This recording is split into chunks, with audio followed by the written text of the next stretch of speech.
Welcome to Adding Practice to Your Course. Here you'll learn how to add practice activities to your course so that your students can apply what they've learned. Helping your students apply their knowledge in practical, real-world ways is the most important part of teaching on Udemy. Let's start with a disclaimer. This course is going to be tough. We're covering some advanced concepts here that many of you might not have been exposed to before. It's going to seem confusing at places. That's okay. These are hard concepts that we'll work through together. By the end of this course, you'll understand the benefits of including practice and will know how you can create a practice activity that fits your course. Stick with the course and dive into the advanced materials, and you'll come out a much stronger Udemy instructor by the end. At Udemy, we know that not all courses are the same, and that's a good thing. We are proud to have a variety of courses so that every student can find a course that fits their needs.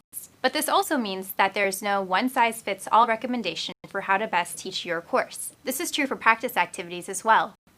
While all students want to apply their learning in some way, even if it's just in talking about their topic with other friends, there are some activities that will fit your course better than others. We'll give you tailored tips that are guaranteed to help you and your specific course. Every course on Udemy generally falls into one of 4 course styles. Each style fits different student learning needs and expectations. These styles are based on extensive studies of both on and off Udemy learning experiences. Each of these 4 course styles will be equally successful when matched with the right student. You will take a quiz to determine your course style, and then you'll learn specific ways you can embed practical activities throughout your curriculum. Let's get started.